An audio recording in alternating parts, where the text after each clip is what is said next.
नमस्कार दोस्तों। आज मैं इस वीडियो के माध्यम से आपसे एक बहुत गहरी बात करने जा रहा हूँ। मुझे याद है मेरे गांव में एक किसान हुआ करता था जो हर सुबह अपने खेतों को देखकर बहुत मुस्कुराता था। लेकिन कभी उसकी फसल बहुत अच्छी होती थी, कभी खराब भी होती थी। लेकिन मैं देखता था कि उसकी मुस्कुराहट कभी नहीं कम होती थी। लोग हैरान थे, लोग पूछते थे, यार हर हाल में तुम खुश कैसे रहते हो। उसने एक बहुत गहरी बात की, मुझे बहुत अच्छी लगी। उसने कहा कि मैं हर दिन अपने ईश्वर का धन्यवाद करता हूँ और उस धन्यवाद से जो मुझे खुशी मिलती है उससे मेरे अंदर की आत्मा कभी भूखी नहीं रहती। मेरा खेत सूख जाए, मेरा पेट भूखा रहे, लेकिन मेरी आत्मा भूखी नहीं रहनी चाहिए। दोस्तों, ये वही शब्द है जिसकी मैं बात कर रहा हूँ, वह आभार, ग्रेटिट्यूड, धन्यवाद। एक शब्द नहीं है, एक ऊर्जा है जो हमारे विचारों को, भावनाओं को और जीवन को बदल सकती है। इसका मतलब है कि जीवन में जो भी कुछ है हमें उसके लिए आभारी होना चाहिए। ये कोई मजबूरी नहीं है और ना ही कोई चमत्कारी सोच है। जब हम हर चीज में आभार ढूंढते हैं ना, तो हमें छोटी से छोटी चीज भी बड़ी लगने लगती है। कभी रुक कर सोचिए, जो आपके पास है क्या वो आपका है? मेरा मानना है कि वो जो हमारे पास है कहीं ना कहीं किसी प्रार्थना का ही भाव है। वो किसी कहीं ना कहीं किसी दुआ का ही दवा है। मैं देखता हूं कि जीवन में जो भी हमको प्राप्त है और जिसको भी हम आगे प्राप्त करने वाले हैं, उसके लिए हमारे लिए कोई ना कोई निरंतर प्रार्थना करता रहता है, हमारी रक्षा के लिए ईश्वर से विनती करता रहता है। और दोस्तों, ये प्रार्थना, ये विनती, ये ग्रेटिट्यूड, इसका एक नियम है। इसे कहते हैं लॉ ऑफ ग्रेटिट्यूड। जब पता है, हम जब किसी का आभार करते हैं तो इस ब्रह्मांड में ऐसा लगता है कि हम किसी के लिए आभारी हो गए।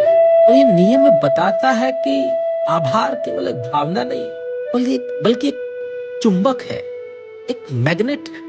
ये उस ऊर्जा को आकर्षित करता है जिससे हम हमेशा भरे रहते हैं। यदि मैं आध्यात्मिक दृष्टिकोण से देखूं तो आभार हमारे और हमारे ईश्वर के बीच एक बहुत घनी बातचीत, एक साइलेंट डिस्कशन, जहां हम कह रहे होते हैं कि हे परमात्मा, मैं तुझ पर भरोसा करता हूं, मैं तुझे स्वीकार करता हूं, मैं तेरा हूं और तू मेरा। जरा देखते हैं, जरा सोचते हैं, तो समझने में आता है कि आज हम जो भी, हम अपनी सोच का ही परिणाम। हम अपने सोच के माध्यम से जो एक बीज बोते हैं, वही कर्मों के रूप में हम उसी फसल को लहलाता हुआ देखते हैं। अगर हम अपने जीवन में एक दूसरे के प्रति थैंकफुल होते हैं तो हमें हमारे अंदर कमी नहीं महसूस होती, बल्कि हम अपने आप को बड़ा अबंडंट महसूस करते हैं। और ये यूनिवर्स उसी सिग्नल को पकड़कर वैसे ही हमको भेज देता है। जब हम हर दिन आभार व्यक्त करते हैं तो हमारी सोच बदलती है, हमारा मन शांत होता है और हमारे रिश्ते बेहतर होते हैं। हमारा मन डर से नहीं, प्रेम से भर जाता है। हमारा श्वास सुधरता है, हम चिंता नहीं, शांति को महसूस करते हैं। यही कारण है कि जब हम ब्रह्मांड से जुड़ते हैं तो फिर हमारे जीवन में एक चमत्कार हो जाता है, एक मिरेकल हो जाता है। और वो चमत्कार और मिरेकल हम सबको कहीं ऊंची ऊंचाइयों पर ले जाता है, वो शून्य से शिखर की यात्रा कर देता है। तो आइए दोस्तों, हम सब तैयार होते हैं एक नई जीवन के लिए।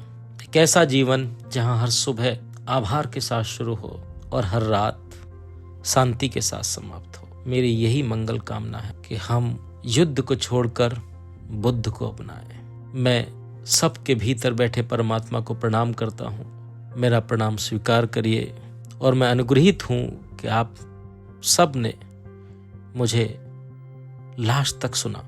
धन्यवाद।